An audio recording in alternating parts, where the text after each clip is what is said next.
हरे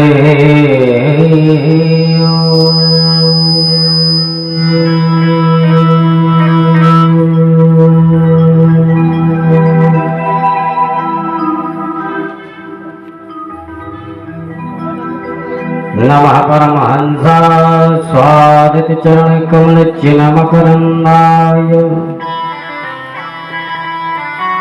भक्तजनमानस निवासाय श्रीरामचन्द्राय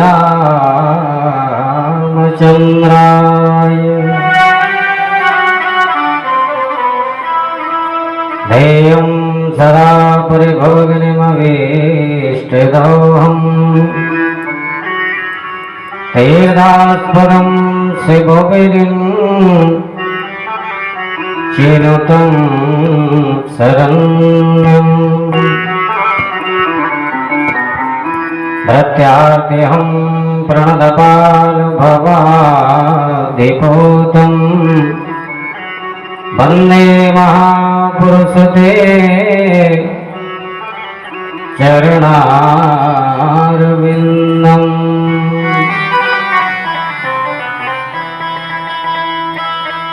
बंसी विभूषित नवनीरदावा पीनाम्बराधरुण बिंदु फलाधरोष्ठा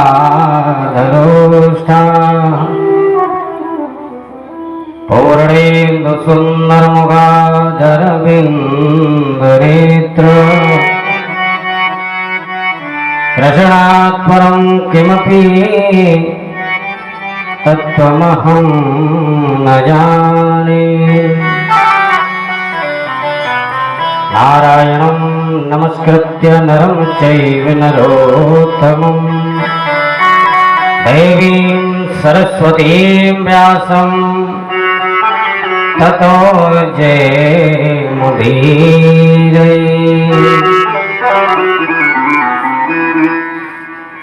जय जय श्री राधारमण जय जय नवल किशोर जय गोपी चित चोर प्रभु जय जय माखन चोर।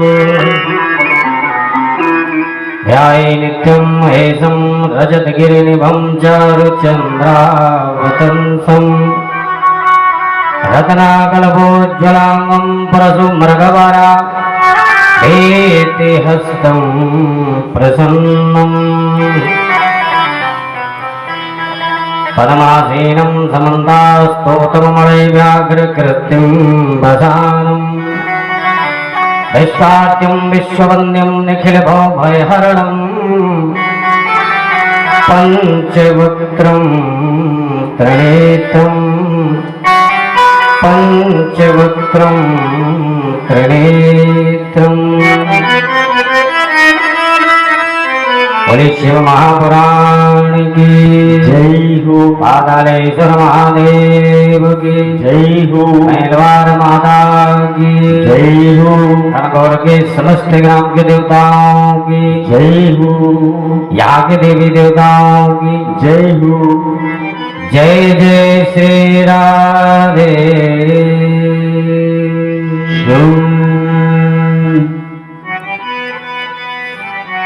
आइए वाणी को पावन करने के लिए भगवान नाम संकीर्तन हम रात मिलकर के सब उच्चारण करते हैं।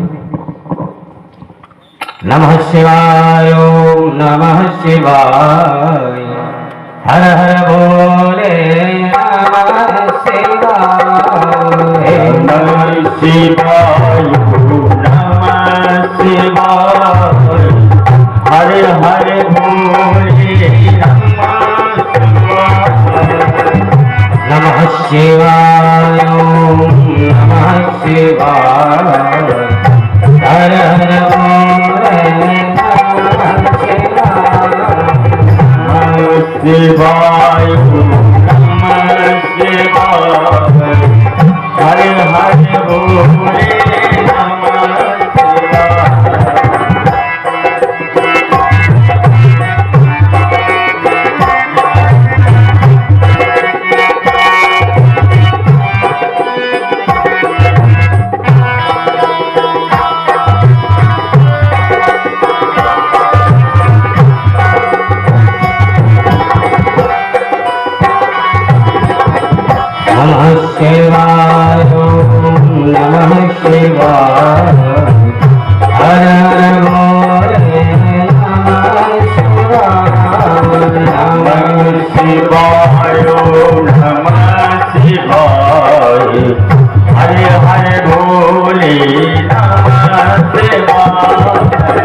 नमः शिवाय नमः शिवाय हर हर बोले नमः शिवाय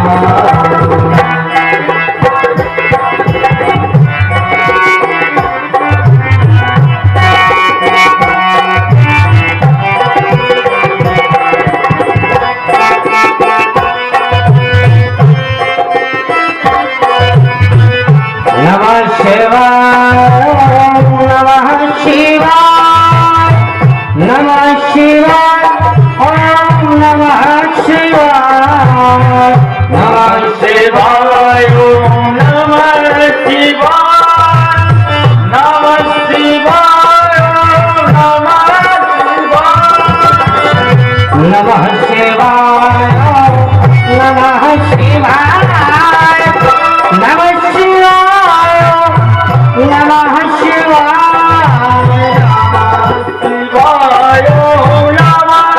शिवाय नमः शिवाय नमः शिवाय नमः शिवाय भोले नमः शिवाय नमः शिवाय नमः शिवाय हरे हरे भोले नमः शिवाय नमः शिवाय नमः शिवाय हरे भोले नमः शिवाय नमः शिवाय हरे हरे भोले नमः शिवाय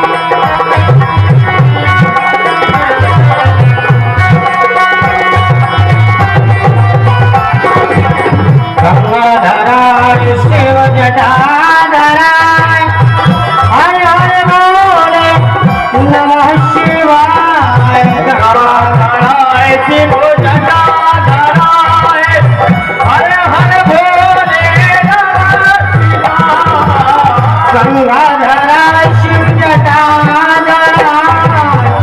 हर हर भोले नमः शिवाय गंगाधराय शिव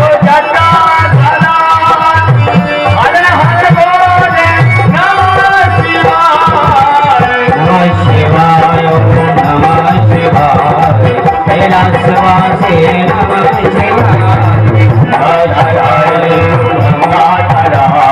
हरे हरे भोले नमः शिवाय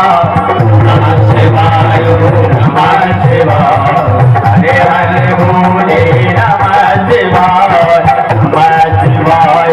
नमः शिवाय हरे हरे भोले नमः शिवाय नमः शिवाय नमः शिवाय हरे भोले नमः शिवाय नमः शिवाय हरे हरे भोले नमः शिवाय नमः शिवाय हरे भोले नमः शिवाय नमः शिवाय नमः शिवाय हरे हरे भोले नमः शिवाय नमः शिवाय नमः शिवाय हरे भोले नमः शिवाय नमः शिवाय नमः शिवाय हरे हरे भोले नमः शिवाय नमः शिवाय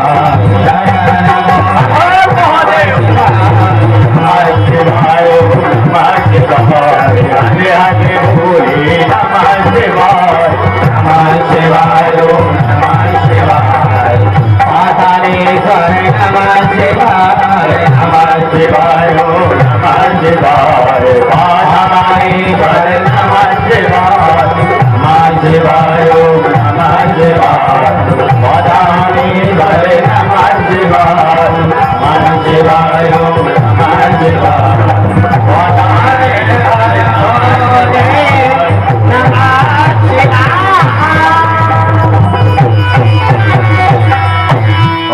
शंकर महादेव की जय।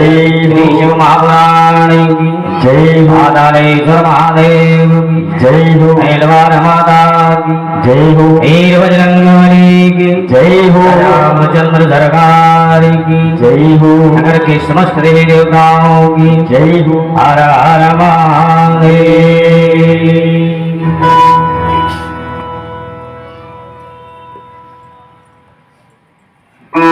भैया आवाज पकड़ रहा हो तो खेच रहो जितना स्थिति खराब हो जाए।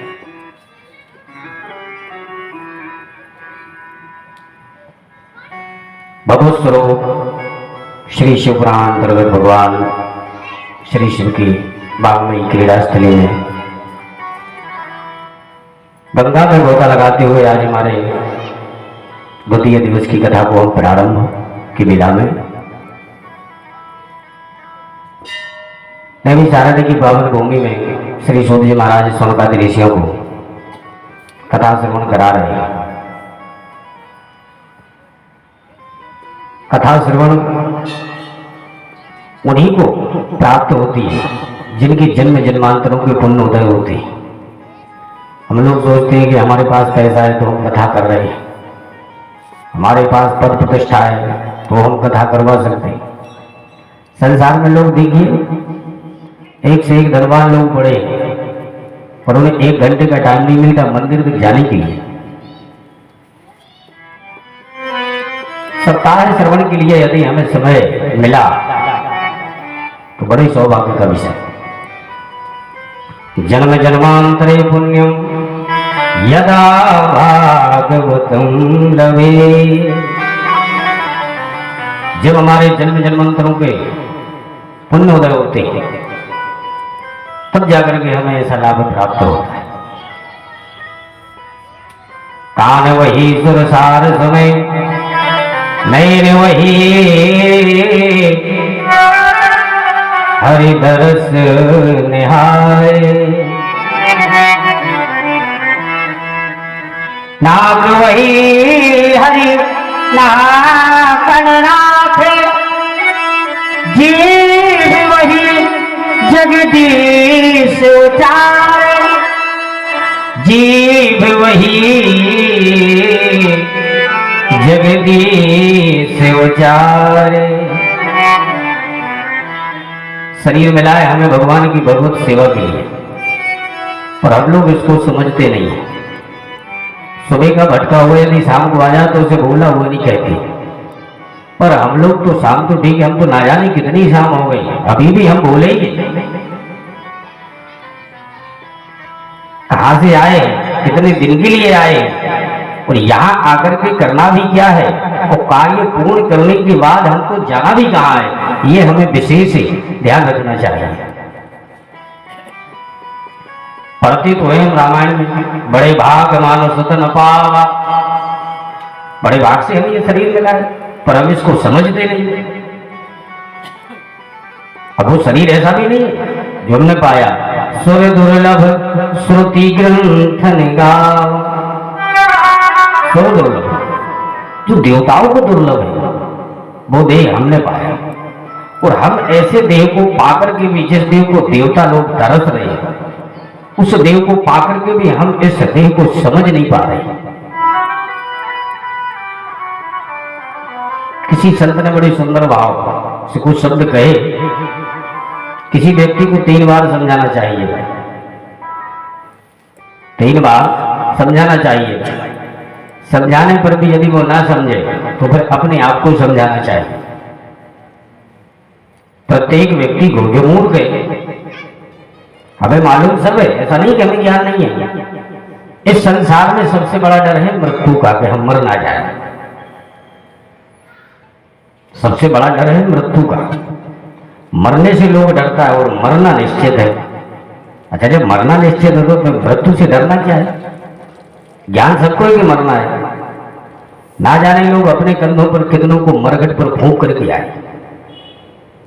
और जब हम लोग किसी की चिता जलती है तो हमें पूरी गीता रामायण कंठस्थ होती जाती है। देखो तो भैया राम राम, अभी कल शाम को ही हम लोग बढ़िया चौराहे पर बैठ करके बड़ी गप्पे छलाका मार रहे थे। मालूम चला कि रात में ही लुढ़क गया। भैया उस जीवन का कोई भरोसा नहीं है, इसलिए जितना बन सके भगवान का भजन करो, तो उसकी चिता जलती जाएगी और यहां पूरी गीता कंठस्थ होती जाएगी। और जैसे ही वहां से घर के लिए वापिस हुए नहीं तो बस मैं और मोर तोर तय इसी में फंस गया। ज्ञान तो रहता है। एक बुढ़िया थी बेचारी, उसके 4-4 बच्चे थे, 4-4 बच्चे होते हुए भी 4-4 बहुएं थी। किसी कारण उसको बहुएं कामकाज में लग गई, तो ये सुबह से ही उठ करके उस सीधे जाकर के गौशाला में पहुंची तो गोबर इकट्ठा करने लगी। गोबर इकट्ठा करते करते गोबरिया भर ली तो वजन ज्यादा हो गया, और जैसे ही वजन ज्यादा हुआ उठाने लगी तो वो गोबर उठे नहीं। तो मन में सोचने लगी बुढ़िया के, हे भगवान, इस संसार के दुख हमको ही देना था क्या? 4-4 बहुएं होते हुए, 4-4 लड़के होते हुए भी कामकाज हमको ही करना पड़ रहा है। इससे अच्छा तो यही कि भगवान अब तो हमें यहां से ले जाए, मेरी तो यमराज भी नहीं सुनता। ये कह ही रही थी कि उसी समय वहां से यमराज निकल रहे थे किसी के प्राण हरण करने के लिए। और जैसे ही ये शब्द यमराज के कानों में पड़े तो वो तुरंत वहां से लौट करके सीधे बुढ़िया के पास पहुंचे गौशाला में। जैसे बुढ़िया के पास पहुंचे, बुढ़िया ने देखा, बोले भैया आप कौन हो? बोले माता जी आपने अभी अभी तो हमको ही तो बुलाया था, अभी तो आप कह रही थी कि मेरी तो यमराज भी नहीं सुनता, हम है यम। और जो यमराज ने कहा कि हम यम, कान में शब्द पड़ते ही तुरंत भाषा बदल गई। बोले महाराज जी जब आई हो तो यार गोबरिये को वजन ज्यादा भारी है, यार उठवा दो और आप जहां जा रहे थे उधर ही चले जाओ। हमें जब जब कष्ट होता है तब हम कहते तो है गए भगवान अब तो हम मर जाए इससे अच्छा, पर जब मरने की बारी आती है तो हमें डर लगने लगता है, कहीं ऐसा ना हो जाए, कहीं ऐसा ना हो जाए। तो सबसे बड़ा सत्य यही है, क्योंकि मरना निश्चित है। संसार में जो आया इस लोक का नाम ही मृत्यु लोक। अब मरना है और लोग मरने से डरता है। यही ज्ञान प्रत्येक शास्त्र में श्री सूत जी महाराज से सौनकादि ऋषियों को श्रवण कराया गया।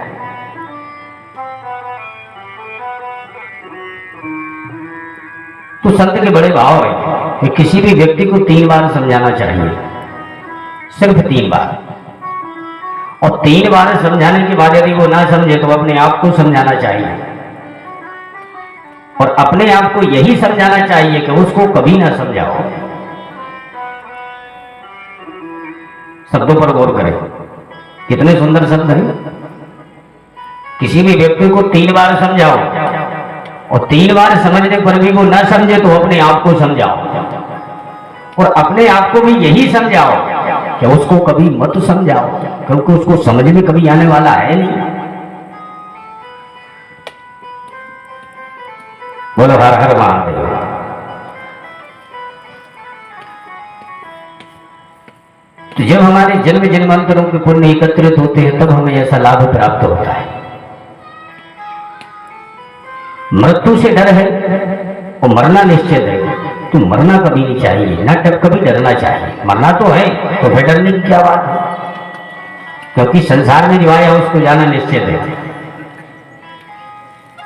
हम सोचे कि हम इतने दिन रहेंगे, तो क्या किसी के पास प्रमाण पत्र है कि हम भाई इतने दिन ही रहेंगे? पहाड़ा जैसे हम लोग पढ़ते हैं तो उसी में ही सब हमें ज्ञान है। हम पढ़ते तो हैं लेकिन हम उसको समझते नहीं हैं। पहाड़ा 1 से लेकर के 100 तक है।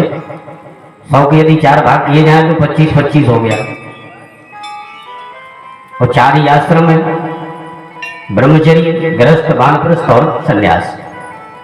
तो सबसे पहले ब्रह्मचर्य, पहले 25 वर्ष तक ब्रह्मचर्य का पालन करना चाहिए।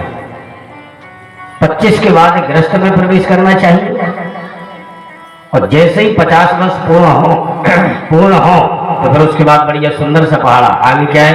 51, 52 वन। अब बन जाने की तैयारी करोगे, संसार में कुछ नहीं रखा, अर्थात तपस्या करो। और तपस्या करो 20 वर्ष, तो 50 और 20 क्या हो गए? 70। और जैसे ही उम्र 70 हो जाए तो फिर पहाड़ा पड़िए क्या बोलता है? 71, 72, और तरने की सोच क्योंकि मरना तो है ही, और हम लोग सोचते नहीं है। तू क्या है तेरी औकात रे, अच्छे अच्छे चले गए। तू क्या है तेरी औकात रे, अच्छे अच्छे चले गए।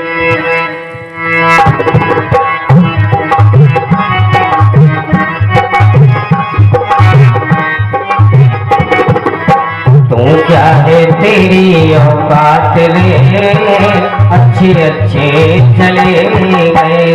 क्या है तेरी औकात रे, अच्छे अच्छे चले गए। क्या है तेरी क्या औकात रे, अच्छे अच्छे चले गए।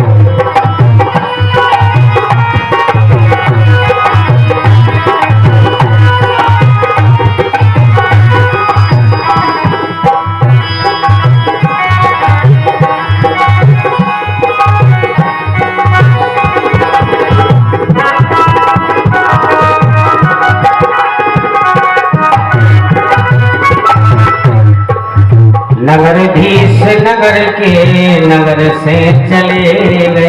नगरधीश नगर के नगर से चले गए। नगरधीश राजा बने बैठे। नगरधीश नगर के नगर से चले गए। नगरधीश नगर के नगर से चले गए। और गए कैसे? राख हो गए न पुर गए जिदांत रे। राख हो गए न पुर गए जिदांत रे, अच्छे अच्छे चले गए। क्या है तेरी औकात रे, अच्छे अच्छे चले गए।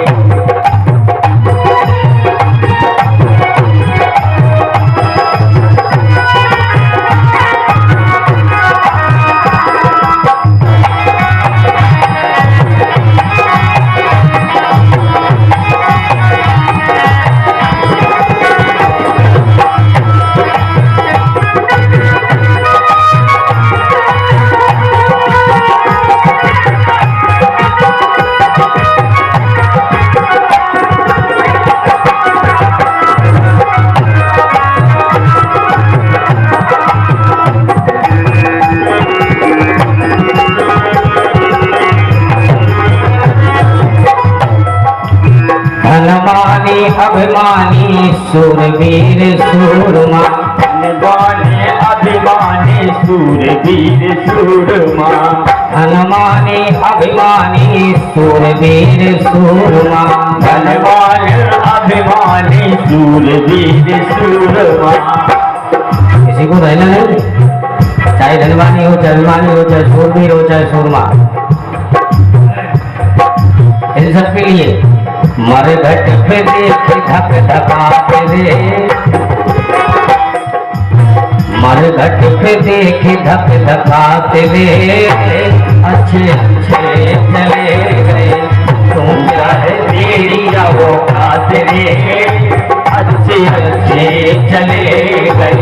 वो क्या है तेरी क्या औकात रे, अच्छे अच्छे चले गए।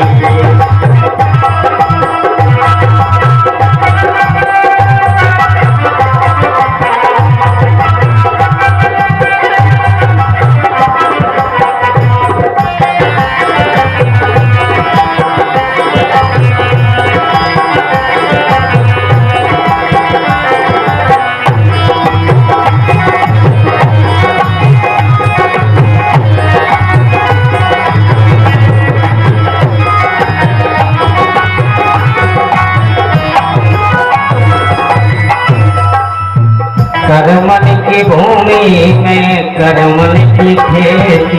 करमन की भूमि में करमन की खेती। कर्म प्रधान शुक्र दाता, जैसा करो। जाना तो है निश्चित, पर जाने के साथ साथ कर्म के अनुसार जाओगे। आया है सुजाएगा राजा रंग फकीर, कोई सिंहासन चढ़ चला, कोई बांध गया जंजीर।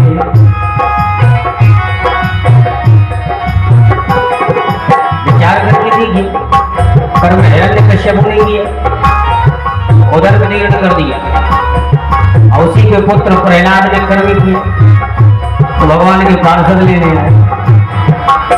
कर्मन की भूमि में कर्मन की खेती, कर्मन की भूमि में कर्मन की खेती, कर्मन की भूमि में कर्मन की खेती।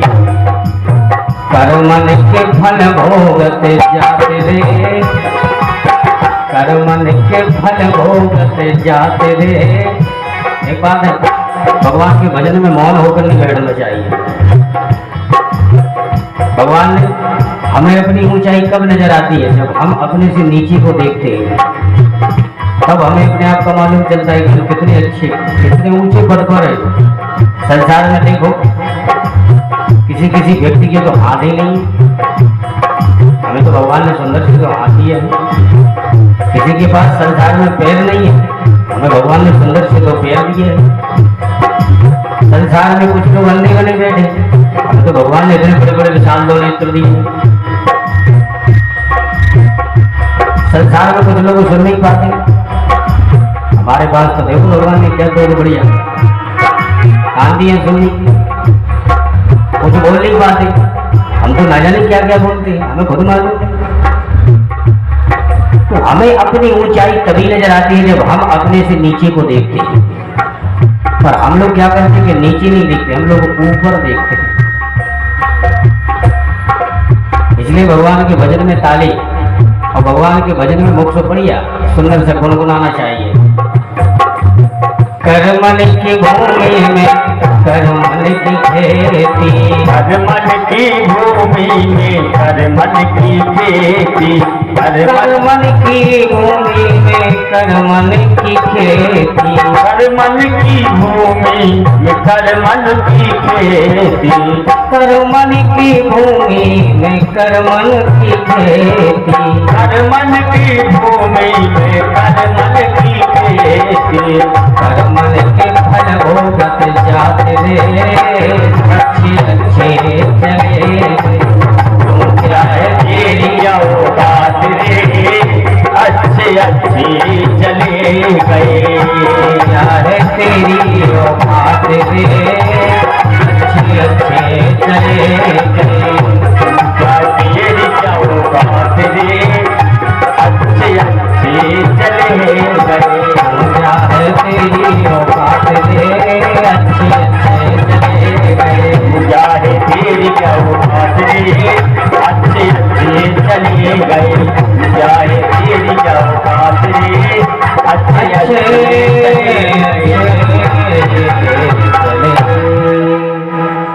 तो जाना तो है ही, और हमें जाने से बड़ा डर लगता है। संसार में रहना किसी को है नहीं, किसी के पास प्रमाण पत्र नहीं है कि हम इतने दिन रहेंगे। अच्छा, प्रत्येक व्यक्ति के लिए अपने जीवन की हर तारीख याद रहती है। शायद एक कोई व्यक्ति जिसको याद ना रहे, पर प्रत्येक तारीख याद रहती है। हमारा जन्म कब हुआ था, उससे कुछ याद होगी। हमारा विवाह कब हुआ था, उसको याद होगी। हमारे बच्चों को हमने कब जन्म दिया, उसको याद होगा। पर हम बुढ़े कब हो गए, किसी को याद है आज तक तारीख? किसी को मालूम नहीं।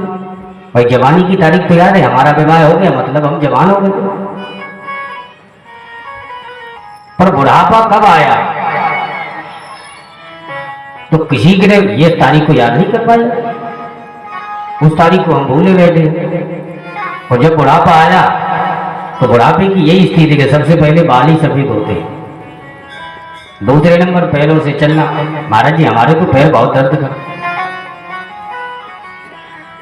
तीसरा, आंखों से धुंधला दिखाई देने लगता है। आंख में तनेगा जाला, नाक से बहेगा नाला, लाठी से पड़ेगा पाला जरा जिंदगानी में। शक्ति ना रहेगी तो भक्ति क्या करोगे, पड़े पड़े थूकते रहोगे पीकदानी में। बुढ़ापे में ये शरीर काम नहीं करता है, बुढ़ापे में ऐसे ऐसे कांपने लगता है जैसे लकवा मार गया हो। तो जब बुढ़ापे की कोई गारंटी है ही नहीं, तो भजन मस्त जवानी में क्यों ना किया जाए। और हम लोग जवानी में भगवान को बोले बैठे, जवानी में तो हम अपने आप को ही कहने लगते हैं कि हमें तो कोई है ही नहीं। इसलिए सूत जी कहते हैं ऋषियों, इस संसार में कितना भी पापी हो, महापापी से भी पापी, वह पापी भी एक बार यदि श्री शिव कथा को श्रवण कर ले तो निश्चित रूप से पावन और पवित्र होकर के शिव लोकागामी होता है। सौनकादि ऋषियों ने कहा, महाराज आपने कहा कि शिव कथा सदा मंगलमयी और पापियों को मोक्ष देने वाली है, मान लिया, पर अभी तक कोई पापी पवित्र हुआ है? तब सूत जी महाराज ने कहा, हम तुम्हारे लिए एक ऐतिहासिक प्रसंग सुनाते हैं, ध्यान से सुनो। किरातक नगर में एक देवराज नाम का ब्राह्मण रहता था, बड़ा दुष्ट प्रवृत्ति का था।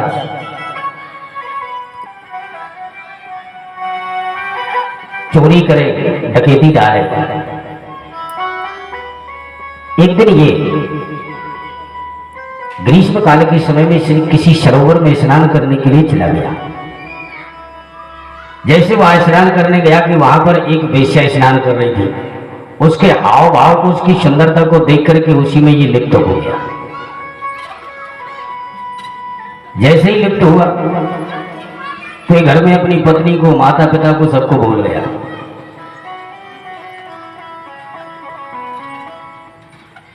अब यहां पर जैसे ही उस वेश्या ने देखा कि ये तो मेरे प्रति कुछ ज्यादा ही आकर्षित हो रहा है, तो इसने भी कुछ अपने चंचल नैन चलाए। और जैसे ही नहीं चलाए तो इसको लगने लगा कि निश्चित रूप से ये तो हमसे भी प्रेम करती है। तो उसी के हाव भाव में और उसी के साथ, उसी के प्रेम बंधन में बंद करके वो सीधे उसी के देश को चला गया। काफी समय तक रहने लगा। एक दिन वहां से आकर के, काफी समय जब हो गया, घर आकर के इसने देखा तो घर की भी वही स्थिति।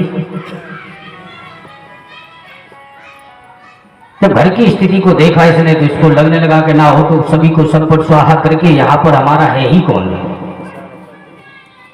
क्यों ना माता पिता और पत्नी को सबको परलोक से धार करके और सीधे जितना भी धन हमारा है उस सब धन को लेकर के सीधे अपने वहीं की उसी के पास जाना चाहिए। इसके हाव भाव को इसके माता पिता समझ गए। तो माता पिता सीधे तीर्थाटन के बहाने वो सीधे घर से ही निकल गए। जैसे ही घर से निकले, पत्नी मायके का बहाना करके वो भी निकल गई। इसने सारे धन को इकट्ठा करके और सीधे पहुंचा अपने उसी वेश्या के पास। जितना भी इसके पास धन था सारा धन नाच गाने में ही लुटा डाला। एक दिन इसने किसी ब्राह्मण के कहने पर, भाई अधिकांश ऐसा होता है, किसी भी गांव में जाओ, कितने भी पापी रहते हो पर दो चार लोग भक्त होते ही हैं। वो सुबह नहीं तो शाम को मंदिर जाएंगे ही। तो एक पंडित जी बड़ी तिलक लगा करके सीधे चले जा रहे थे शिवालय में। उन पंडित जी को देख करके इसको भी मन में ऐसे भाव प्रकट हुए। पूछ लिया, महाराज जी आप कहाँ जा रहे हो? कभी हम तो भगवान का दर्शन करने जा रहे हैं शिवालय में। शिवालय क्या है? बोले भैया यहाँ पर शंकर जी का मंदिर है, बोले बाबा का, वहीं पर जा रहे हैं, आप चलोगे? पहले इसके मन में लगा कि कौन जाए, मंदिर अंदर में कहीं भगवान थोड़ी होते। मन में ये भाव प्रकट हुए। पर पुनः जब पंडित जी ने कहा, अरे भैया यहाँ क्या करोगे बैठे बैठे, जितनी देर यहाँ बैठे हो उतनी देर में तो हम लोग वहां से दर्शन करके वापस आ जाएंगे, फिर बैठे रहेंगे। जब पुनः पंडित जी ने कहा तो उसके मन में उत्कंठा हुई, इसने कहा चलो चलते। फिर क्या वो पंडित जी के साथ सीधे ये भी चल दिए। अभी ये दुष्ट पंडित जी, अब वो बढ़िया शांत पंडित जी। ब्राह्मणों के लिए नरक नहीं है, ब्राह्मणों के लिए स्वर्ग ही है, और कर्म के अनुसार ब्राह्मणों को नरक पहले। रामायण में गोस्वामी तुलसीदास जी ने लिखा है, पंडित वेद वकील हलकारा और कब इनको नरक पेल है। इनको पहले ही है। क्यों है? क्योंकि यदि ये कर्म से विहीन हो जाए तब, नहीं तो इनके लिए तो स्वर्ग है ही। भगवान इस धराधाम पर भी चारों के लिए ही आते हैं, विप्रधेन और सरसंत हित। अन्य के लिए क्यों नहीं आते? क्योंकि ब्राह्मण कोई साधारण नहीं है। ब्राह्मणो शमुखमासी, भगवान के मुख से जिसकी उत्पत्ति हुई हो वो कोई साधारण हो सकता है? इसलिए इनको नरक नहीं, सीधा स्वर्ग। पर यदि इनके कर्म थोड़ी से भी विकृत हो जाए तो ना जाने इनको कितनी यातनाएं भोगनी पड़ती हैं जाकर के नरक में।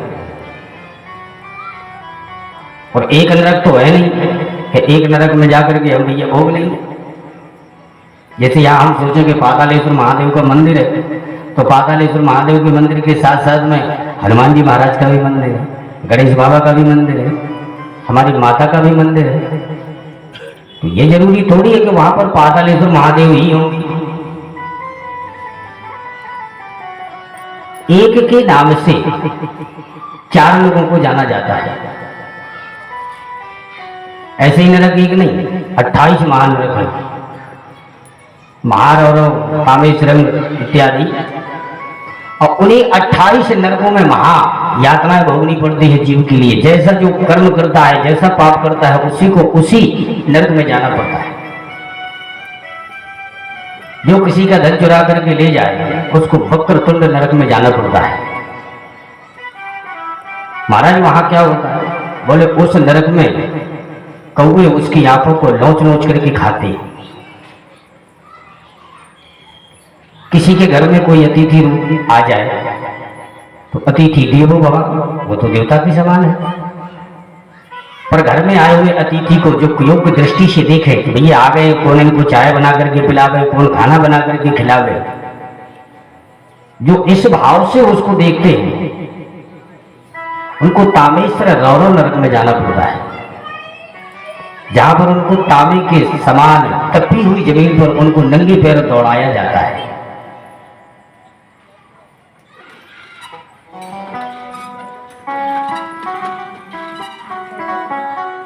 इससे भी खतरनाक वो ब्राह्मण थे। तो ब्राह्मण जी ने जब मन में सोचा तो भैया जब ये कह ही रहे तो चलो चलते हैं, सीधे पंडित जी के साथ ये भी चल दिए। अब जैसे ही वहां पहुंचे तो वहां तो बढ़िया एक से एक विद्वान ब्राह्मण षोडशोपचार विधि से पूजन कर रहे थे। और जैसे ही पूजन कर रहे थे तो इसका बड़ा हाव भाव प्रसन्न हो गया, बढ़िया ध्वनि के साथ। तो ध्वनि के साथ जब वो पूजन कर रहे थे और ये भी मस्त होकर के झूमने लगा, तो जब तक ये झूमने लगा तब तक ये संसार के सभी व्याधियों को भूल गया। मेरे कर्म मैंने कैसे किए, मेरी कैसे कर्म है, मैं क्या कर रहा हूं, आगे क्या करने वाला हूं, वो सब भूल गया। और भगवान के उतने क्षण के लिए वो प्रभु के संकीर्तन में संलग्न हो गया। जैसे ही संलग्न हुआ तो सभी ब्राह्मणों के जो श्रेष्ठ ब्राह्मण थे, ब्राह्मणों में कोई श्रेष्ठ नहीं होता, ब्राह्मणों में श्रेष्ठ वही है जिसके पास ज्ञान श्रेष्ठ हो, वही श्रेष्ठ है।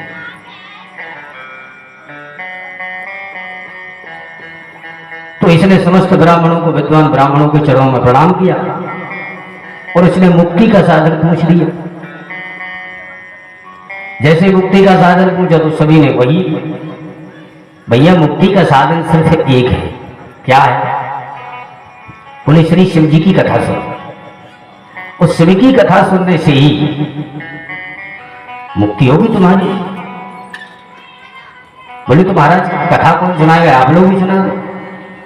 बोले भैया इतना हमारे पास तो भी समय है नहीं, क्योंकि अभी तो हमारी पूजा वंदन अर्चना चल रही है। जब ये सब पूजा अर्चना से निवृत्त हो जाएंगे तब उसका कोई विचार बनाएंगे। कोई साधारण तो है नहीं कि हम भैया यहीं आकर के यहीं बैठ जाओ तो यहीं होने लगे। इसका भी शोधन किया जाता है, मुहूर्त देखा जाता है। अब जब वहां इसने कहा कि चलो ठीक है महाराज जी, जब आपका मुहूर्त बन जाए पुनः फिर कभी आएंगे। और वहां से जैसे ही वो निकला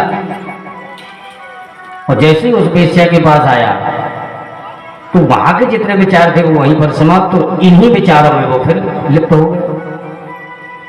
जैसे ही यहां लिप्त हुआ, अब वो ब्राह्मण पुनः 2-4 दिन बाद पुनः जा रहे थे। उसी ब्राह्मण की नजर उस पंडित के ऊपर पड़ी, देवराज के ऊपर। तो देवराज इतने महापापी हो चुके थे उस समय पर कि निर्वस्त्र होकर के रमण कर रहे थे उस वेश्या के साथ। रमण करते हुए उस ब्राह्मण ने जब देखा, जो शिवालय में जा रहे थे, तो ब्राह्मण को बड़ी गिलानी हुई कि राम राम राम राम। इतना मैंने इसको समझाया। वहां पर जब मैं इसको लेकर के गया तो ये तो झूम झूम करके मस्त हो करके भगवान की भक्ति में लीन हो रहा। आज ना जाने इसको क्या होगा कि वहां से जैसे ही यहां पर आया तो संसार में आते ही ये संसार की वासनाओं में लिप्त हो गया। इसका कल्याण कैसे होगा? और जो श्रेष्ठ, जो विद्वान होते हैं, वो मूर्खों के पास नहीं जाते। मालूम नहीं कि भाई मूर्ख के पास जाए तो ना जाने वो हमसे क्या कह दे, क्योंकि मूर्खों के पास ज्ञान होता नहीं। हो सकता है वो खबरिया में लट्ठी मार रही है, कोई गारंटी थोड़ी है। भाई किसी मूर्ख व्यक्ति से कहो भैया ऐसा काम करो, शायद उसको समझ में आ जाए तो अच्छी बात, ना समझ में आए तो बोले तुम्हें क्या मतलब, हम कर रहे हैं। भाई किसी ऐसा नहीं है, हम बीड़ी पीते हैं, हम जर्दा खाते हैं, हम जो कुछ भी करते हैं उसमें हमें ये मालूम है कि ये कितना हानिकारक है, पर फिर भी हम उसको खाते ही हैं। मालूम है कि हम बीड़ी पीते हैं तो बड़ा नुकसान है, पर हम पीते हैं। मालूम है। ऐसे ही ब्राह्मण के अंदर दया तो आई, पर ब्राह्मण ने जाकर मन में सोचा कि शायद मैं इसके पास गया और मैं इसको समझाऊं कि भैया संसार की वासनाओं में रखा कुछ नहीं है। जो तो संसार में सुख के लिए भटक रहा है, वो सुख इस संसार में नहीं है। जब अंत समय आता है तब याद आती है भगवान की। प्रीतम जान लियो मन माही, अंत समय की स्थिति है। अपने ही सुख से जग बांधो, को काल को नाही। जब तक हमसे सुख मिलेगा तब तक ये संसार है, और जिस दिन हमसे सुख मिलना बंद हुआ नहीं तो उसी दिन समझ लो संसार वाले तुमको छोड़ देंगे। सुख में आने सवई मिल बैठत रहत चहूं दिसी घेरे, पर विपत पड़ी सब ही संग छाड़त को न आवत नेरी। जब हमारे सामने विपत्ति आती है तो अपने ही हमसे दूर हो जाते हैं, किनारा काट देते हैं। हम क्या है, इस संसार में आकर के हम गधा बन जाते हैं। गधे की तरह जीवन भर हम अपने परिवार के लिए बोझा ढोते हैं, पर जब अंत समय आता है, जब वही गधा मालिक के लिए ना जाने क्या क्या करता है, तो जब वही गधा बूढ़ा हो जाता है, मिट्टी ईंट इत्यादि माल ढोने की लायक नहीं रहता, तो उसी गधे को 2 डंडे मार करके उसको घर से निकाल देती। भाई तू किसी काम का नहीं। अच्छा, गधे ने जीवन भर मालिक के लिए काम किया, पर आज तक उसको कभी शाबाशी मिली, कोई इनाम मिला कि भैया तेरा कल्याण हो, तूने मेरे लिए न जाने अपना जीवन सनय सनय समाप्त कर दिया, तो भाई तेरे लिए ये कोई इनाम है, तू लेकर के चला। और आज तक कभी उसे इनाम मिली।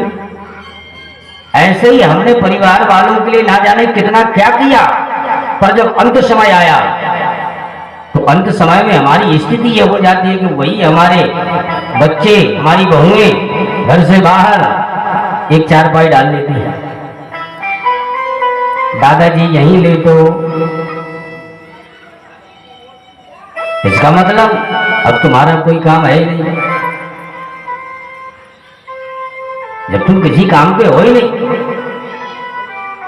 उस समय में भी हमारी बुद्धि ये हो जाती है कि हम भगवान को नहीं समझते, फिर भी हम संसार की सोचते।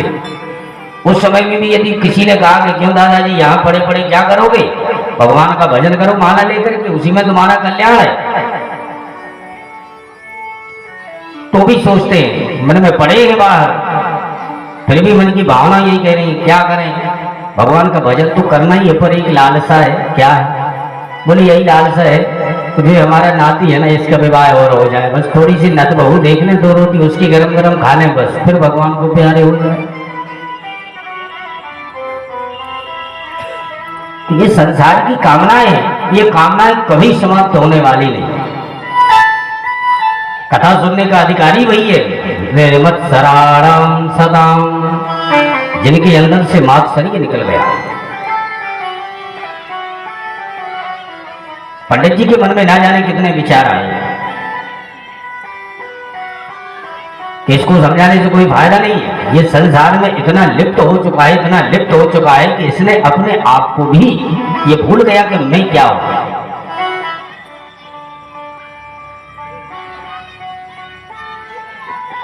और वहां से अपने आप के मन को समझा करके पुनः अपने घर के लिए प्रस्थान किया। इसका धीरे धीरे जब अंत समय आया तो भगवान को ही प्यारा हो गया। जैसे ही ये भगवान को प्यारा हुआ तो ये सीधे नरक में इसको जगह मिली। नरक में जब जगह मिली, वहां पर जब कर्मों का लेखा जोखा हुआ कि क्यों भाई, किसने क्या किया, किसने क्या किया, तो बोले भैया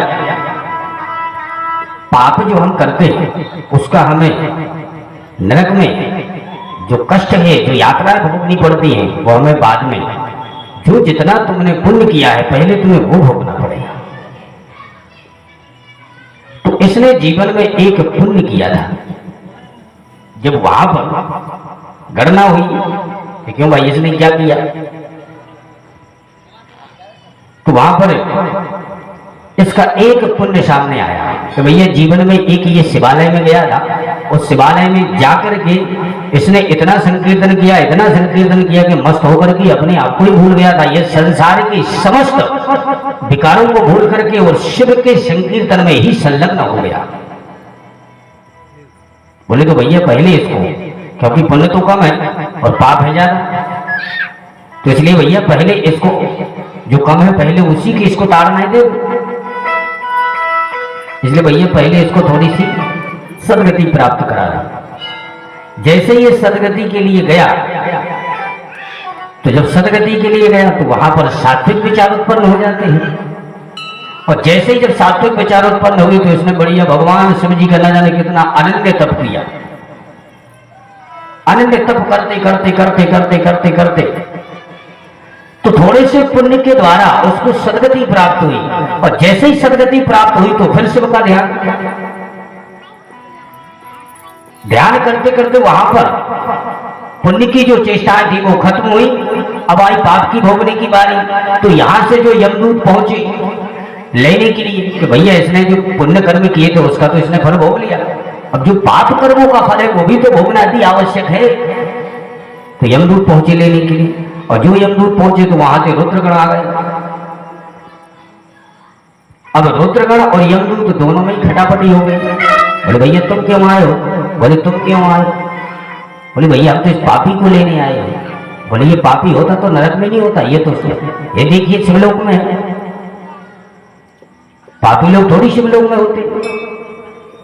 बोले महाराज जी क्षमा करें, हमारे जो मालिक हैं उन्होंने कहा, आदेश दिया कि जाओ जाकर के उसको पकड़ के ले आओ। इसलिए महाराज हम तो उनका आदेश का पालन करने के लिए तत्पर खड़े रहते हैं, और हमारा काम ही ऐसा है कि हम पापियों को ही पकड़ते हैं। बोले इसने पाप क्या किया? बोले महाराज ये तो पूछो ही मत किसने पाप कितना किया है।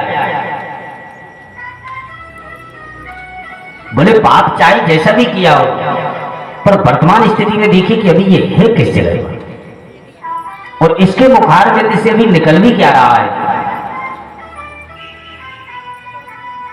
जैसा जो कर्म करेगा, अभी वर्तमान स्थिति में तो ये शिवालय में रहकर के बढ़िया भगवान का चिंतन कर ही रहा है। तो रुद्र गणों ने जो ऐसी फटकार लगाई कि यमदूत सीधे दौड़े भागे यमराज जी के पास। यमराज जी के पास पहुंचे, यमराज जी से बोले महाराज क्षमा करें, यहां से आपकी नौकरी बंद है। क्यों? बोले वहां गए थे पकड़ने के लिए, पकड़ में तो आया नहीं, पिट के आना पड़ा। क्या हुआ? बड़े विस्तार से समझाया। अब वो भी लगने लगा यमराज की, ये तो मैंने गलती कर दी। हमने गलती ये कर दी कि जो पुण्य कर्म थे उसका फल हमने उसको पहले ही भुगा दिया। इसका मतलब पहले हमको जो पाप इसने किए थे उसके कर्मों की सजा देनी चाहिए थी। इसने 2-4 बार नाम लिए भैया, वहां पर तो वो शिव जी शिव जी शिव जी शिव जी, हे भगवान, हे भोलेनाथ, हे महादेव, हे त्रिलोकीनाथ इत्यादि नामों का उच्चारण कर रहा है। वो तो संसार के समस्त विकारों को भूल गया। वो तो शिव के कीर्तन में ही संलग्न अभी भी है। और जैसे ही वो 2-4 बार इन्होंने नाम लिया तो यमराज ने जैसे ही कान में सुना ली तो तुरंत दौड़ करके जाकर के और यमराज ने सीधे उनके मुंह पर हाथ रख दिया। बोले भैया अभी ये 2-4 बार तो ले लिया, 2-4 बार यदि और ले लोगे तो अपना कारोबार सब ठप हो जाएगा। क्यों? बोले जितने ये नरक में पड़े हैं पापी, यदि इनके कान में ये शब्द पहुंच गया तो तत्क्षण ये मुक्त हो जाएंगे। इसलिए भैया पेट्रोल पंप के सामने तीली जलाना खतरनाक, दूर ही रखो। अब यमराज भी सोच लगे चलो जो होगा सो होगा।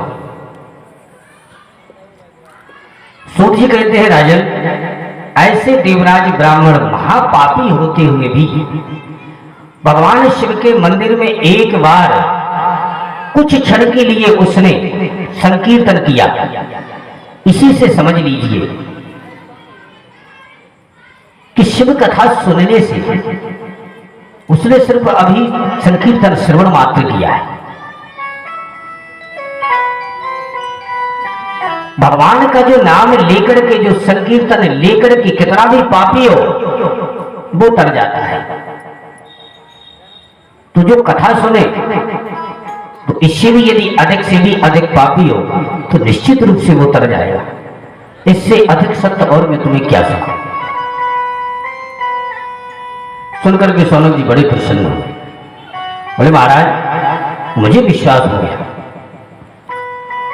पर थोड़ा सा संदेह है। क्या है? बोले आपने अभी जो हमने प्रश्न किया था कि महाराज कोई ऐसा साधन हमें बताइए कि जीवों के कल्याण कैसे हो, तो आपने जीवों के कल्याण हेतु तो बताया, पर आपने यहां बता दिया कि कथा श्रवण मात्र से उसका कल्याण हो जाता है। तो शिव कथा तो आपने सुनाई नहीं। मैं मानता हूं ये जो आपने चरित्र इतिहास हमें सुनाया, इस इतिहास में हमें ये सत्य घटना नजर आ रही है कि शिव के संकीर्तन मात्र से उसका कल्याण हुआ है। कथा तो सुनी नहीं, तो फिर कथा किसने श्रवण की? कोई कथा का हमें इतिहास सुनाइए, कोई कथा का प्रसंग सुनाइए कि जो कथा श्रवण मात्र से जिसका कल्याण हो गया। हमने आपसे यह प्रश्न नहीं किया था कि शिव के संकीर्तन मात्र से जिसका कल्याण हुआ। तब सूत जी ने अपने आप को पुनः सावधान किया और कहा ऋषियों मैं तो तुम्हें ये ऐतिहासिक प्रसंग इसलिए सुना रहा था कि भगवान का चाहे नाम लो चाहे प्रभु की कथा को सुनो, यथाउचित एक ही है। जैसे उदाहरण से समझे कि चाहे हम पानी कहें, चाहे बर्फ कहें, चाहे भाप कहें, पर यथा वो है तो एक ही चीज। पानी तो पानी है, उसी पानी को यदि किसी बर्तन में रख करके और फ्रिज में रख दो तो बर्फ बन गया। बर्फ बन तो गया पर वो है क्या? पानी। उसी पानी को किसी हंडी में रख करके किसी चूल्हे पर चढ़ा दो तो भाप बन बन करके वो निकल जाए, पर वस्तुतः वो है क्या? पानी। ऐसे ही चाहे प्रभु का नाम लो, चाहे प्रभु का संकीर्तन करो और चाहे प्रभु की कथा सुनो, कल्याण तो होना ही है। बोलो ओम नमः शिवाय।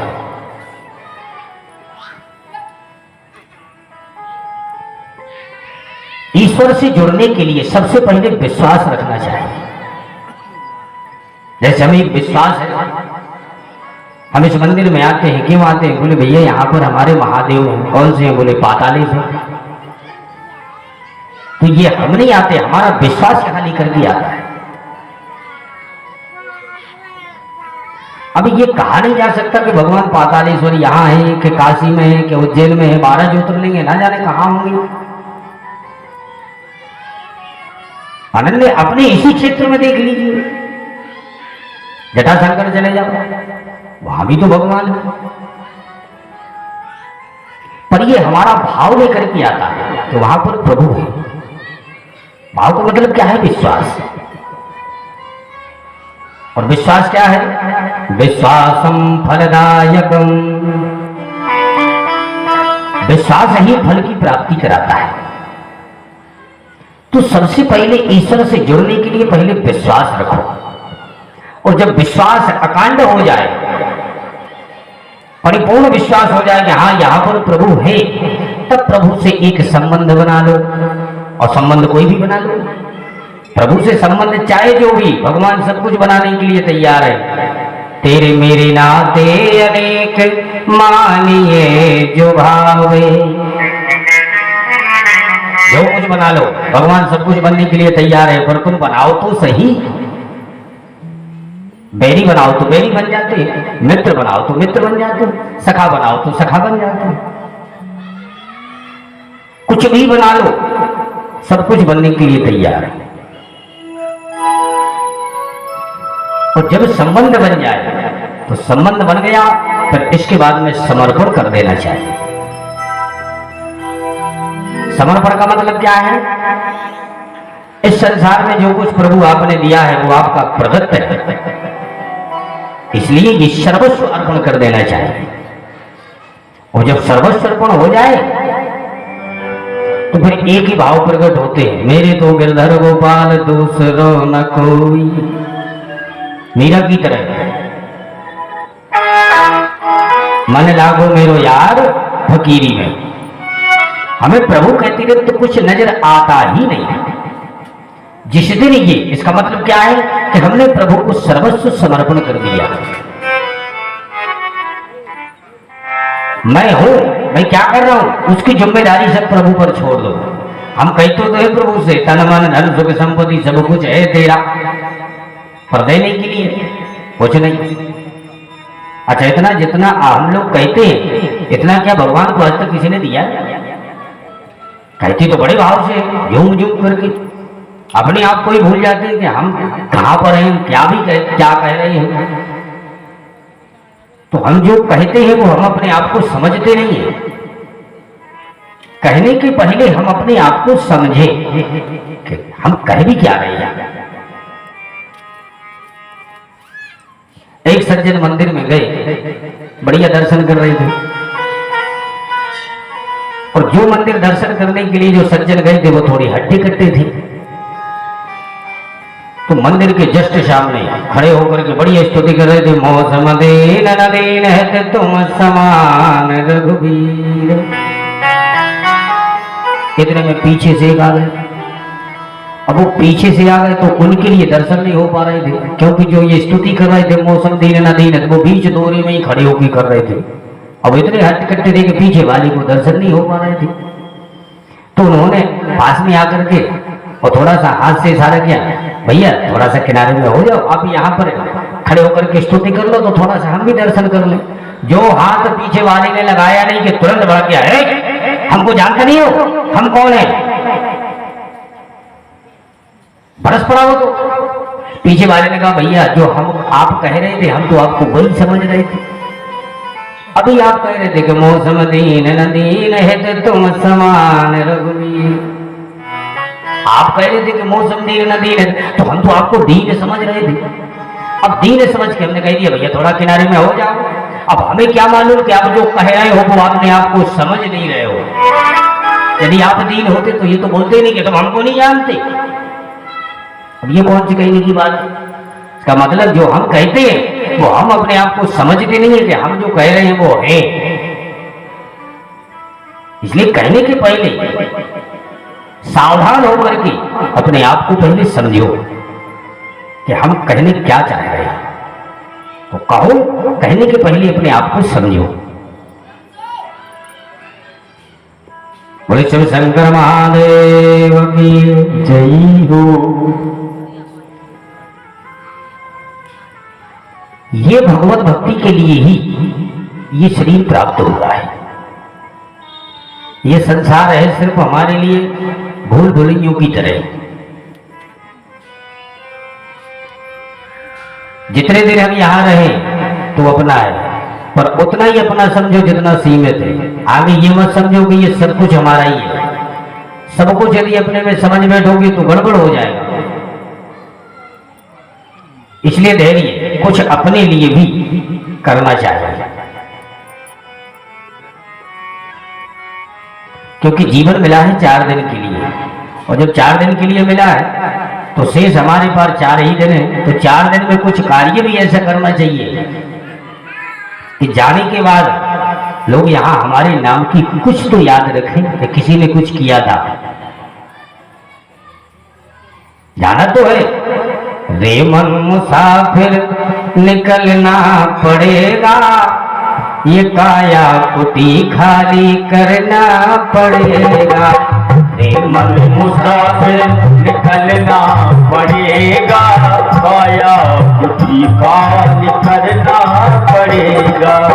रे मन मुसाफिर निकलना पड़ेगा, काया कुटी खाली करना पड़ेगा।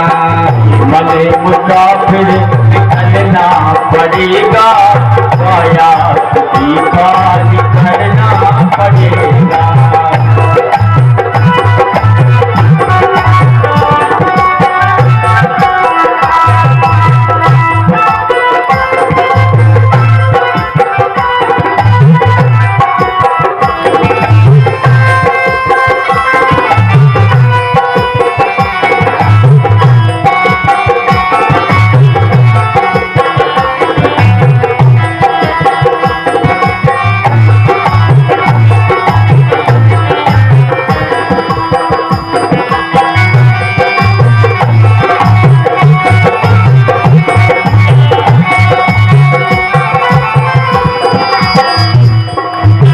चमड़े के कमरे को तू क्या संभाले, चमड़े के कमरे को तू क्या संभाले।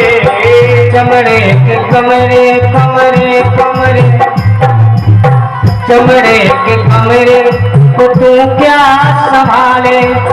किस दिन तुझे घर का मालिक निकाले।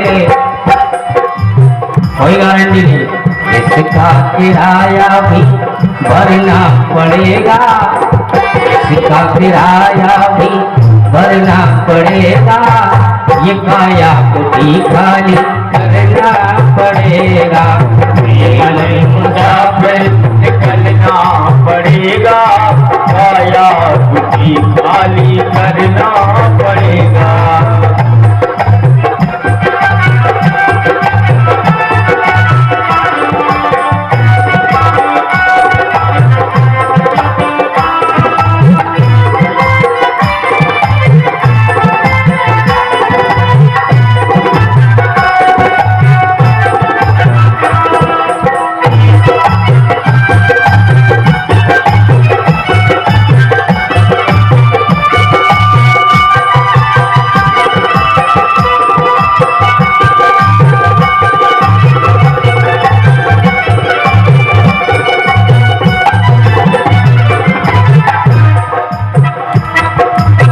आएगा नोटिस जमानत ना होगी, आएगा नोटिस जमानत ना होगी।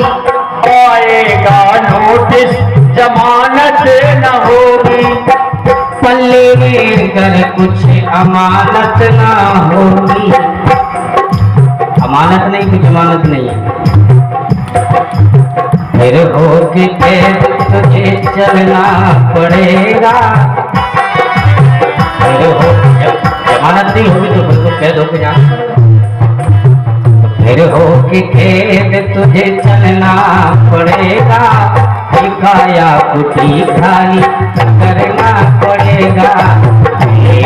मुसाफिर निकलना पड़ेगा, काया कुटी खाली करना पड़ेगा।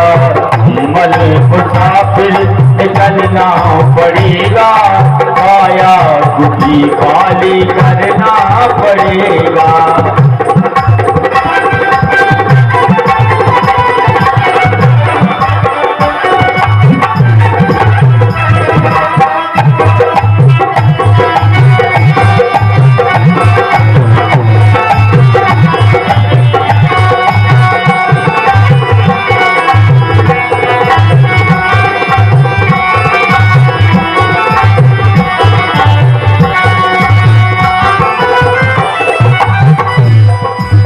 कहे गीतानंद फिरेगा तू रोता, कहे गीतानंद फिरेगा तू रोता, कहे गीतानंद फिरेगा तू रोता। 184 में खाएगा गोता, 184 में खाएगा गोता। बस इसी 84 में हमें भटकना पड़ेगा। यदि इस 84 में भटक गए तो फिर जन्म लेके मरना पड़ेगा, फिर जन्म लेके मरना पड़ेगा, माया कुटी खाली करना पड़ेगा, करना पड़ेगा, माया कुटी खाली करना पड़ेगा। मुसाफिर निकलना पड़ेगा, माया कुटी खाली करना पड़ेगा। मुसाफिर निकलना पड़ेगा, माया कुटी खाली करना पड़ेगा। बोले शिव शंकर महादेव की जय हो। सूत जी महाराज ने पुनः अपने आप को सावधान किया और कहा, ऋषियों, समुद्र समीपे वास्कलम चग्रामे,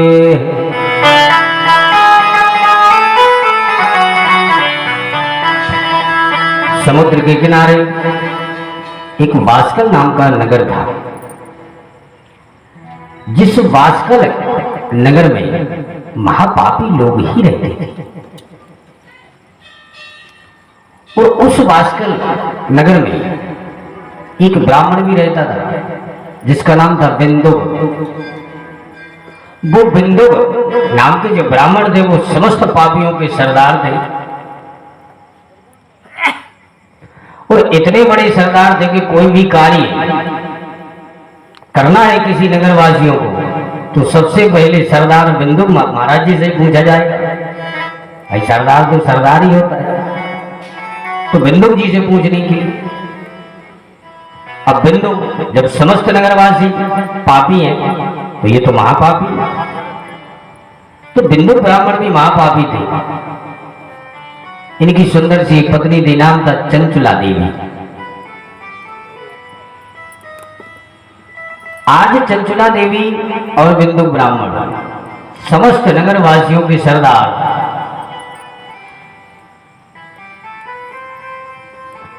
एक दिन नगर में विवाह हुआ, नई बहू आई, इतनी सुंदर थी कि उसके रूप को देख करके बिंदुक भी उसका मन विकृत हो गया। जैसे ही विकृत हुआ तो इसके अंदर काम चेष्टा जागृत हुई। इसने उस के ससुर को बुलाया, बहू के यहां से सूचना भेजी गई कि भाई हम तुम्हारी बहू के साथ काम चेष्टा हमारी जागृत हुई है। अब सरदार ने कुछ कहा है तो कह भी नहीं सकते।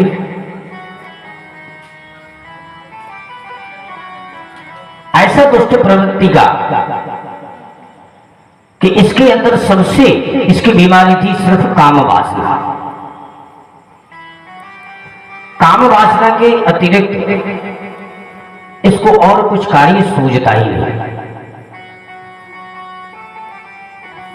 नगर में एक दिन नाच गान करने के लिए कोई वेश्याएं आई, उसमें से किसी वेश्या को इसने प्रभावित कर लिया। और वो वेश्या जो नाच गाने वाली होती है तो वो बड़ी सुंदर होती है। उसी के हाव भाव में ये भी लिप्त हो गया तो ये भी उसी के साथ चल दिया। अपनी पत्नी चंचला और माता पिता को सबको त्याग करके काफी समय तक वहां रहा।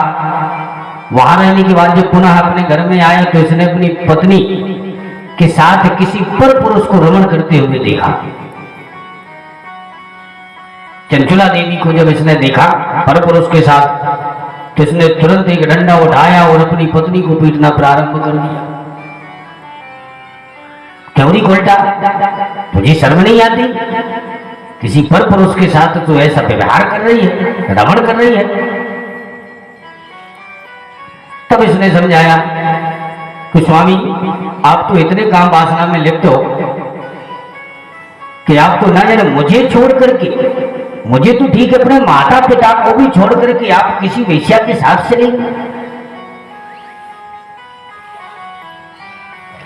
तब इसने समझाया अपनी देवी को, बोली सुनो देवी, क्या है? बोले भाई, हम तुमको मारा पीटा, मैं क्षमा चाहता हूं, हम दोबारा नहीं मारेंगे। अब इसको लगने लगा कि यदि हम इसको समझाएंगे तो ये हमें समझाएंगी, तो हमें भी छोड़ना पड़ेगा। तो इसके मन में ये हुआ कि हम उसको नहीं छोड़ सकते, चाहे इसको छोड़ दें। तो इसने अपनी बुद्धि को चलाया, बोलो सुनो देवी, तो जो कुछ कर रही थी वो करो, हम उसमें कोई बुराई नहीं है, पर जिस पर उसके साथ अभी रमण कर रही थी उससे कभी कभी धन भी ले लिया करो।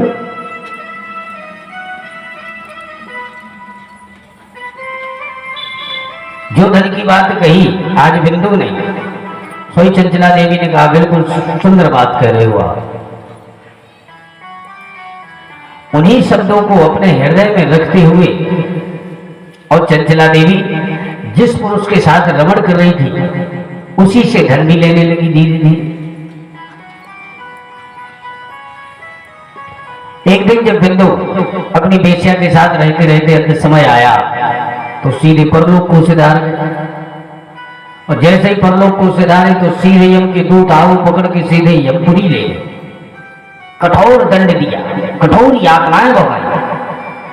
समस्त यातनाओं को भोगने के पश्चात विंध्याचल पर्वत पर जाकर के ये विशाल महाप्रेत बना।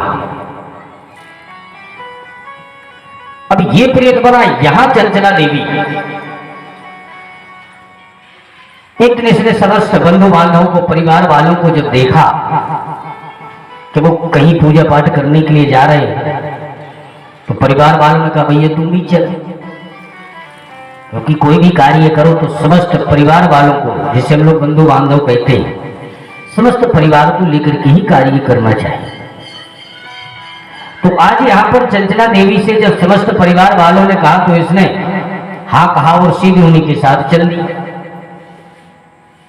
जैसे ही ये चली तो सीधे समस्त बंधुओं के साथ एक शिवालय में अर्थात शिव मंदिर में पहुंची। शिव मंदिर में कथा हो रही थी, शिव पुराण। तो शिव की कथा हो रही थी तो ब्राह्मण बढ़िया मंत्र ध्वनि से उच्चारण कर करके सुना रहे थे। जैसे ही चंचला देवी के कानों में पड़े, ब्राह्मण सुना रहे थे, उसी समय बढ़िया सुंदर सा प्रसंग चल रहा था और चंचला देवी सुन रही थी कि जो स्त्री कुमार्ग पर चलती है, सदमार्ग को छोड़ करके उसको कठोर यातनाएं भोगनी पड़ती है नरक में जाकर। जिस स्त्री के अंदर काम वासना ज्यादा होती है, अपने पुरुष को त्याग करके किसी पर पुरुष की तरफ वो नजर कुयोग दृष्टि डालती है, उस स्त्री के लिए नरक में जाकर के ना जाने कैसी कैसी यातनाएं भोगनी पड़ती है। जैसे ये शब्द चंचला देवी के कानों में पड़े तो चंचला देवी घबरा गई, बोले हे भगवान, मन में सोचने लगी, मैंने तो इतने पाप किए तो मैं तो बना ही नहीं सकता। सीधे पहुंची पंडितों के पास, बोले महाराज जी कोई उपाय बताइए, मैं तो इतनी पापिन हूं, इतनी अभागिन हूं कि मैंने तो जब से हमारे पति हमसे दूर गए तो ना जाने मैंने कितने दुष्कर्म किए। अब पंडितों की होश उड़ गई कि हे भगवान, कहा देवी इसका सिर्फ एक ही उपाय है। क्या है? बोले आप शिव कथा सुनो। बोले महाराज जी तो आप लोग ही हम पर कृपा करें, नहीं तो आप लोग यदि हमें मना कर देंगे तो हमारा इस संसार में कोई कल्याण करने के लिए नहीं है। मुझे नजर नहीं आ रहा है, जब इसने हाथ जोड़ करके चरणों में प्रणिपात किया तो ब्राह्मणों को दया आ गई। ब्राह्मणों ने कहा, देवी आपके लिए तो हम श्रवण करा देंगे, पर जो कथा ये चल रही है पहले इसका समापन हो जाए, क्योंकि अधूरा कार्य बीच में तो कोई छोड़ा नहीं जाता। तो बोले, देवी निश्चित रूप से हम आपको श्रवण कराएंगे, पर श्रवण कराने के पश्चात पहले जो कथा चल रही है उसको हम श्रवण कराएं, और जैसे ही समापन होगा तो उसके पुनः तदोपरांत हम आपको ही कथा श्रवण कराएंगे। तब तो ये वही रहने लगी। सब बंधु बांधव परिवार वाले लौट करके घर आ गए, पर ये गई नहीं। जब इसने कठोर यातनाओं के बारे में सुना, इसने सोच लिया कि अब हमारा कल्याण होने वाला नहीं। तो कल्याण कैसे हो? तो आधी कथा वो सुनी, और पुनः जब कथा का समापन हुआ तो पुनः इसने कथा ब्राह्मणों के मुख से प्रारंभ से लेकर के अंतिम तक इसने कथा को श्रवण किया। जैसे ही कथा को श्रवण किया तो सीधे शिव के रुद्रगण आए और सीधे यहां से चंचला देवी को लेकर के शिवलोक चले गए। जैसे ही शिवलोक पहुंचे तो शिवलोक में ये आनंद से रहने लगे। संसार के समस्त जितने शिवलोक के सुख हैं, चंचला देवी ने समस्त सुखों का भोग किया शिवलोक में। एक दिन इसको अचानक अपने पति विंदुक की याद आ गई। जैसे विंदुक की याद आई तो सीधे जाकर के पार्वती मैया के पास पहुंची। पार्वती माता के चरणों में प्रणिपात किया इसने और कहा, मां मुझे एक निवेदन करना है। क्या? बोले, मैया मैंने इतने जीवन में पाप किए तो मैं अपने पापों की यदि गणना करूं तो कम है। कहा, कितने किए? तो कहा, देवी अब मैं कैसे आपको बताऊं मां। अब यदि आपने तो ऐसा प्रश्न कर दिया जैसे कोई पूछे कि भैया बारिश के समय में कितनी बूंदें गिरी, तो क्या कोई बूंदों की गिनती कर सकता है? ऐसे ही माता, मैंने कितने पाप किए, मैं उन पापों की अपने मुख से गणना करूं ये असंभव, बता नहीं सकती। पर मैंने ये प्रत्यक्ष देख लिया कि भगवान शिव की कथा सुनने से आज मैं यहां आनंद पूर्वक रह रही हूं। तो मैया सिर्फ मैं आपसे यही निवेदन करना चाहती हूं कि हमारे जो स्वामी हैं बिंदु, क्या वो इस समय में कहां होंगे, कैसे होंगे, जरा आप देख करके बताइए। आज पार्वती जी ने जब नेत्रों को बंद किया, सारा रहस्य बिंदु का देखा और जान करके सीधे नेत्र खोल करके कहा, देवी इस समय में तो तुम्हारा जो पति है बिंदु, वो तो विशाल भयंकर पिशाच बना विंध्याचल पर्वत पर घूम फिर रहा है, वायु का ही पान करके ना जाने कितने कष्ट भोग रहा है। इससे पहले उसने ना जाने नरक में कितनी कठिन से कठिन ताड़नाओं को उसने सहन किया। सुनते ही घबरा गई चंचला। बोले, मैया उनका कल्याण कैसे होगा? तब मैया ने ही बताया। कहा, जाओ जाकर के जो ये गंधर्व है, गंधर्वों से निवेदन करो, यही गंधर्व शिव जी की पावन और पवित्र कथा सुनाएंगे तुम्हारे बिंदुपति को। निश्चित रूप से वो इसी शिवलोक का कामी होगा।